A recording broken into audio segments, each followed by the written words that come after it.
Hello, my name is Pushkar Sohoni. I teach at the Indian Institute of Science, Education and Research in Pune. I teach history. I'm the chair of the Humanities and Social Sciences department. I was asked by Sahapedia to assist them with a cultural mapping of Pune city, and therefore I participated in this rather large and ambitious project. Pune is an exciting city, particularly in terms of research and educational institutions, and it is not a recent history only. It is from the beginning of the 19th century, particularly when the British took over the erstwhile Maratha territories, that educational institutions of a modern kind were set up in Pune. The Sanskrit College, which later became Deccan College, was set up with the Dakshina Fund in 1821 and relocated in the 1860s to its present location. Along with Deccan College, a number of research institutions like Anand Ashram or Bhandarkar Institute were also set up. A number of native education societies, uh, such as the Deccan Education Society, the Maharashtra Education Society, also came into being in the 19th and early 20th centuries. They set up a number of schools and colleges which were absolutely pioneering in terms of modern education in India.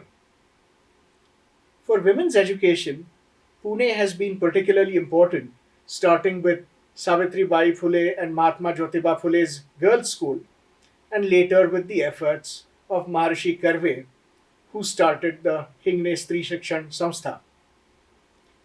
All these institutions carried on in robust ways, in fact, starting off with rental or borrowed properties in the old city and eventually acquiring campuses of their own on the outskirts of the city. So, while the first generation of institutions was housed in old residential buildings in 18th century Pune, in the early 20th century, a number of them were given lands on the peri urban areas of the then growing city, namely in Shivaji Nagar and around Deccan Gymkhana.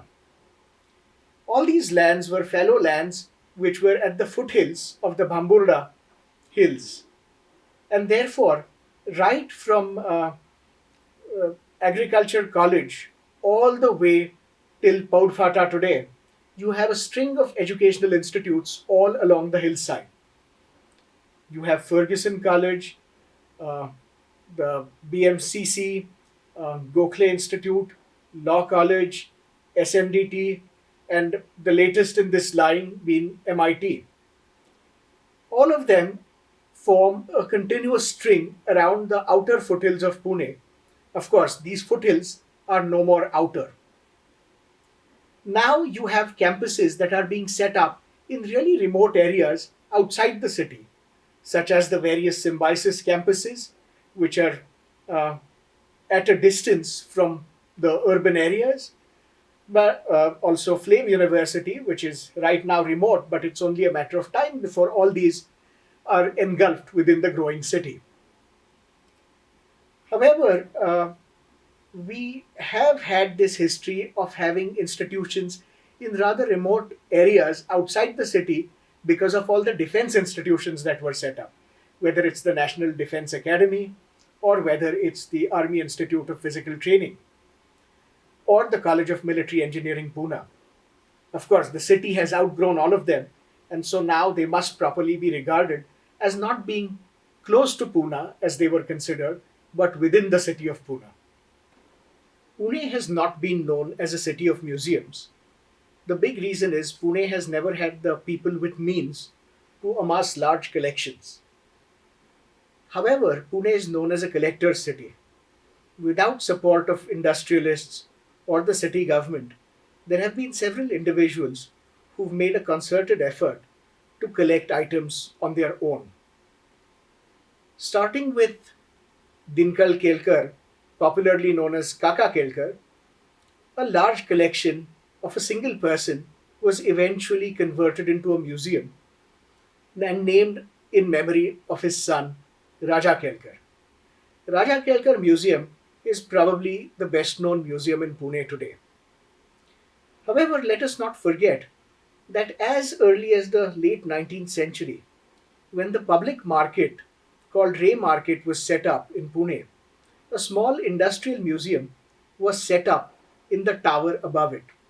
This museum was eventually relocated in the mid 20th century to its current location and renamed Mahatma Phule Museum, just as the market was also renamed.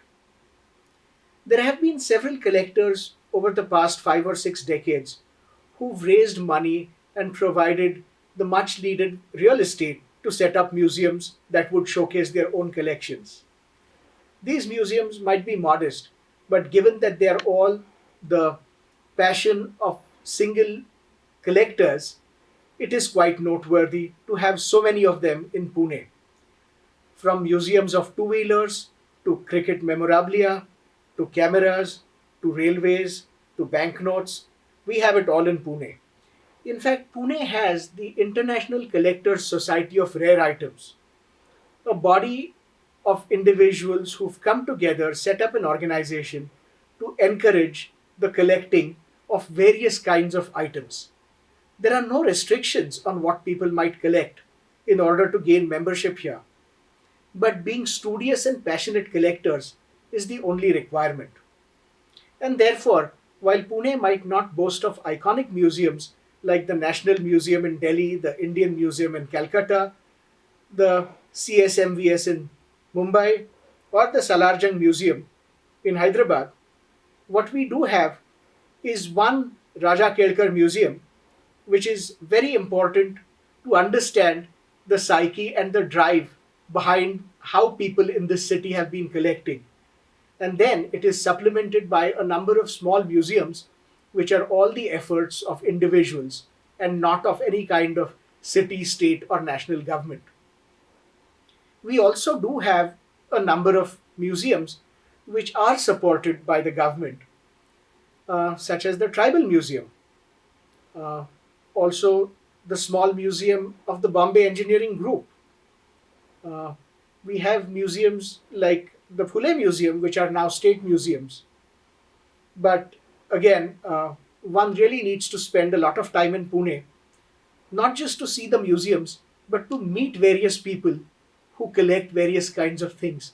In fact, if one stays in Pune for a long time, not only does one see museums and meet collectors, but one can probably visit a number of events where dealers from across the country come and sell various kinds of things, such as the big coin shows that we have and the stamp expos, uh, where it's not just coins and stamps, but also dealers in small antiquities come and set up stall. Pune used to have a great tradition of a flea market called the Zuna Bazaar. Unfortunately, fewer things from older estates are showing up now, and what we have today are mostly Chinese goods. One hopes uh, that we really start seeing more things that one expects in a flea market in the Zuna Bazaar uh, soon enough. The Pune Knowledge Cluster has been established in 2020 by the Principal Scientific Advisor to the Government of India. This project envisions a collaboration of the various richnesses we have in Pune in industry, in research institutions, and in academic institutions. The Pune Knowledge Cluster will provide a platform to bring together all these assets in an integrated way to find solutions not just for the city but for the nation as a whole. The Pune Knowledge Cluster, or PKC as it is called, will provide an avenue for students, researchers, and industrialists to pool their resources and expertise together. This is a project not just of the city but of the nation.